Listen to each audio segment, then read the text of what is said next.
man who has helped millions of children learn their ABCs is here with us today.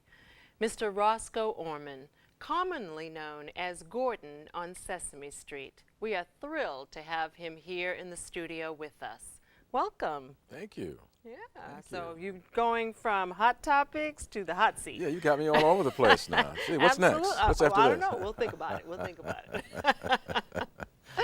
Well, now Sesame Street, it's like an all-American product. It's like bazooka bubble gum. You say America, you say ketchup, you say Sesame Street. You know, how has Sesame Street survived for 43 years? Well, you're right about it being like it's an American institution. It you is. know, it's been around for so long, and it's now multi-generational. I mean, many of the original watchers of the show, which began in 1969, which is, you know, that's 43 years of broadcasting.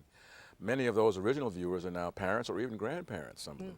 You know, so we're talking about a show that is unique in that sense of having the succession of generations and parents who now can watch the show with their kids and have a whole different level of appreciation and the joy of actually sharing something with their children that they watch themselves as children. So it's really created a unique place for itself over the years. I bet the parents are just as excited. Even more excited. Oh, even more?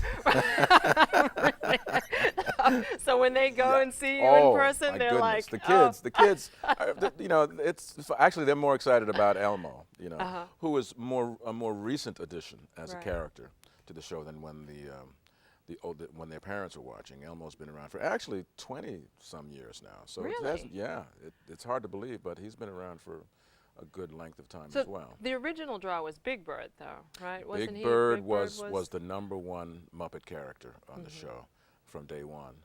And he's still on the show, but Elmo has definitely become the superstar of Sesame Street. What's it like performing with Muppets?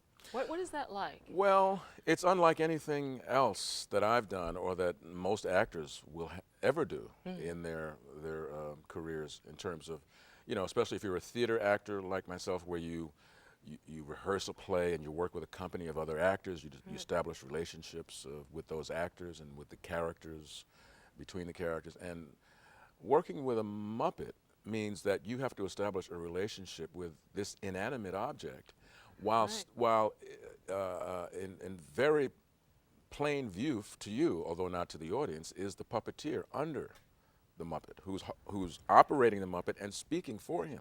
Right. So the challenge is, as the actor, not to look at the puppeteer, which is really hard at first, because this is the person who's doing the talking.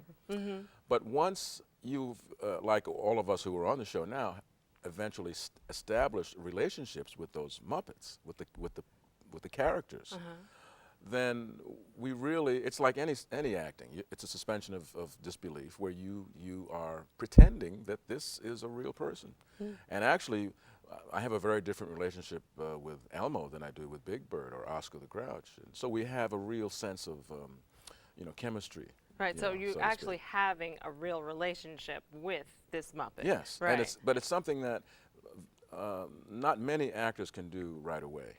Some, like Whoopi Goldberg, Robin Williams, the comic actors who have that sense of, they're almost like Muppets themselves sometimes, and they can really go berserk and kind of, you know, go a lot of places. go a lot of places, whereas the traditional theater or film actor is less used to doing that kind of you know, imaginary thing. Big Bird, how does Big Bird work? Because there's no puppeteer, well, but Big Bird... the puppeteer is inside the bird suit. He's actually, he walks, as you know, the legs of Big Bird are actually the legs of the puppeteer. Oh. He's got his legs and feet inside of Big Bird's feet, you know. It's like, actually it's a pants outfit, and then after the pants are put on, which are the legs, then the feathers and the head are one piece.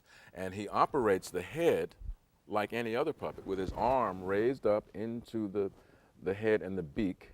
He moves the beak with his hand moving, and he talks. And is that how he turns his head too? Turns yes, his head with his own the hand. arm. Oh, okay. Now, only one of his arms, and I'm giving away some company secrets here, but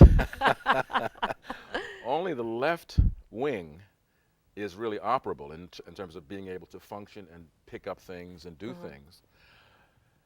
The right wing can move, but it can't really pick up anything. And it moves because in the head there's a string that's attached to the top of the head, which Carol Spinney is the name of the puppeteer. His name is Carol.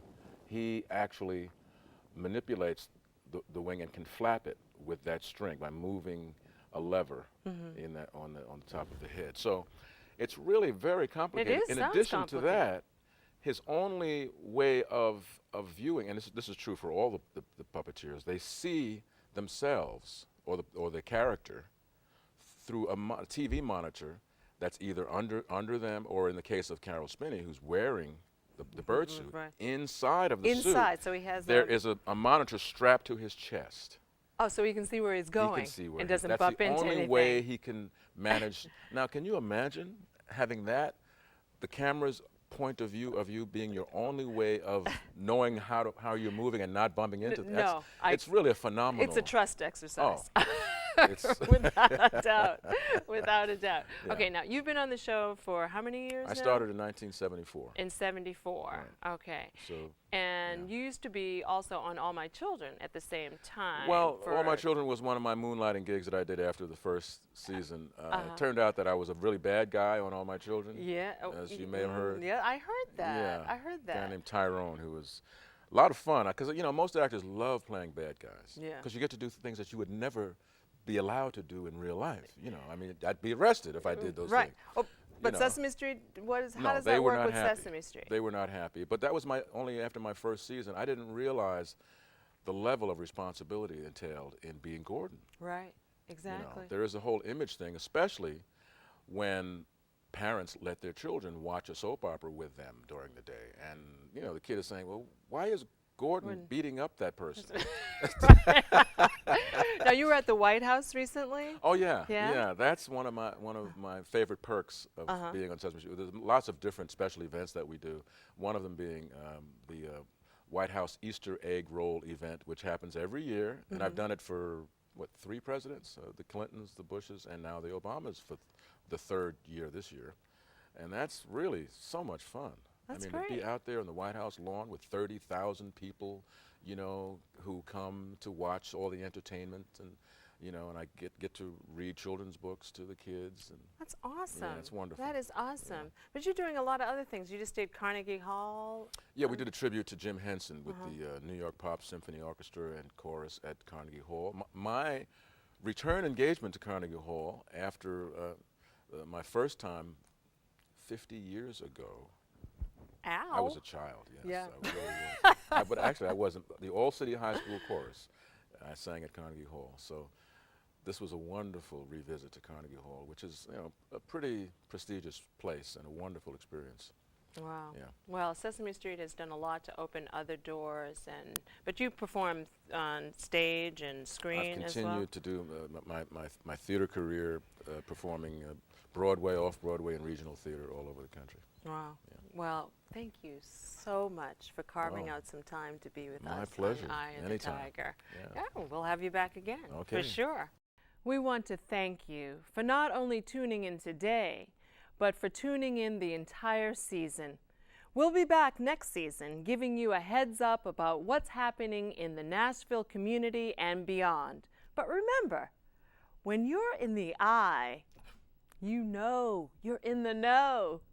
Closing out the eye will be TSU forensics team member Tyler Kinlock, performing an excerpt from his award-winning prose interpretation. The father-son dyad might be the most socially significant male-to-male relationship in a young man's life. Undoubtedly, the birth of a physically disabled child will alter this relationship significantly. In fact, according to educational psychologist Gary Hornby, argues that not only do fathers have difficulty in adapting to the physical disability, but the variety of subconscious conflicts as well. Ultimately, Hornby argues that not only do fathers strive for a positive involvement in his disabled son's life, but the purpose to nurture his son's masculine life. Stuck in Neutral by Terry Truman. Hey, my name is Sean McDaniels, and my life is kind of like those good news, bad news jokes, you know, the ones that you always hear. So which one do you want to hear first? Well, in the jokes, usually you hear the good news first, so here it goes. The good news is that my parents love me. But the bad news is that I'm pretty sure that my father is planning to kill me. But the good news is, however, is he be doing it out of love for me. But the bad news is that no matter how wonderful his motives may be, is that I be dead. So basically, I have cerebral palsy. When I was born, I got brain damage. A blood vessel exploded in my brain and I can't control any of my muscles.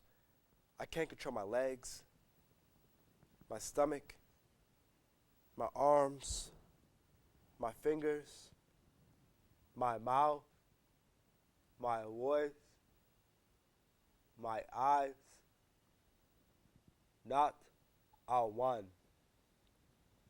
And I remember this one time my dad came into my room and he shut the door behind him. He glanced over his shoulder and he had this desperate look on his face, like he was desperate to find a reason, any reason, not to kill me. I see the pillow in my dad's lap.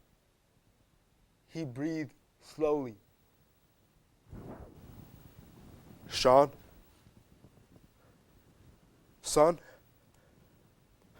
I love you. I love you. I love you. I love you.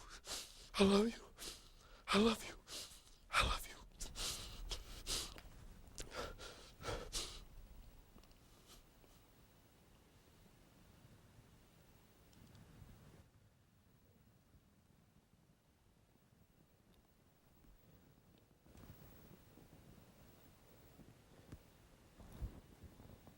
But as I lay there, I realized that there's nothing that I can do.